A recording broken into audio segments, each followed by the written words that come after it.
this year's EUDF Symposium, what was it about? Our EUDF Symposium this year was really the reporting of 1 year of extremely hard work on our 3 strategic forums, namely digitalization, data and registries, and the importance of integrated care in people with diabetes. And why it is so important? Well, it is important to bring it also to countries, and that was the most important call to action yesterday. It's good we work at European level, but we invite all attendees to also bring it back home and talk to their institutions and health ministries. And how long did it took to come to this symposium? To come to this symposium, as you heard, just 1 year of hard work with a lot of people getting together on repeated times, elaborating on the concept, and even more to really condense down the concept that represented the basis for future implementation. And what are the benefits? The benefits are that we have better data if we succeed in implementing what we described, better data, also better self-support for persons with diabetes, and at the end also better support for people living with diabetes, because they will be treated by an integrated care system. You had a discussion yesterday, so what did you discuss? We discussed how to implement all the recommendations of the strategic forums. And what is important is that in the European Diabetes Forum, this EUDF, we really brought together many organizations, many stakeholders in diabetes. Not only EASD and EFSD, but also JDRF, also FEND, also Primary Care Diabetes Europe, ISPAT, SFD. I'm forgetting probably some of our members, but also industry as associate collaborators, because we all need to use a harmony of voices to bring our messages to the policymakers. And so with the recommendations that can be found on our website, eudf.org, it's really important for everybody to go to their policymakers, as Bart said, in their own countries, and really demand implementation and realize implementation of our recommendations. So where do you see the challenges of the next years?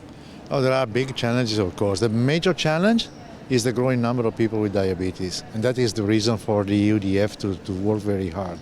And of course, the challenge is to really translate the messages, the topics, the goals that the EUDF has set through hard work of many people collaborating and trying to identify strategy to the policy agenda, and to get the policymaker involved in this.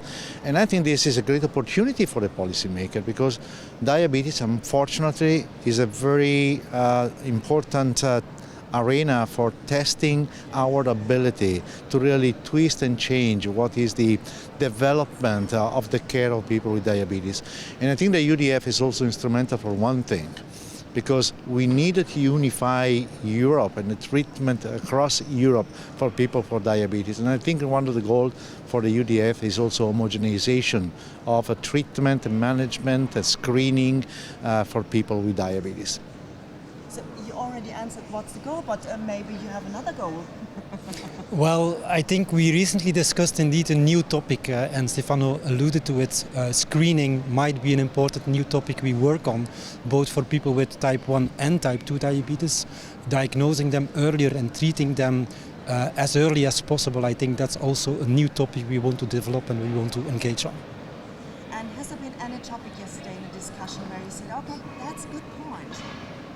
Well, I think reminding and shaking up, if you want, people to also not just listen and read the recommendations, but then to act on it at local level. I want to come back on this point. This is crucial. This is important that this happens not only in Europe, but in all countries.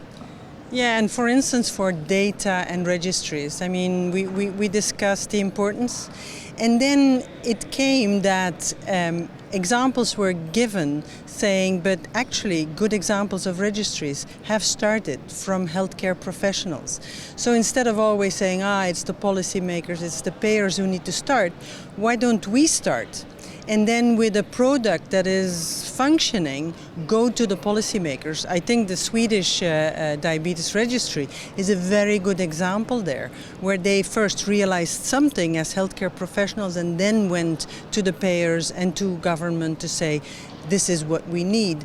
And these best practices, these examples, again, you can find some of them on our website, are so important because they're inspiring to translate the recommendations of our working groups, of our forums, into the countries where you live. Because that's, as Bart said, now very important. Implementation, translating it into practice.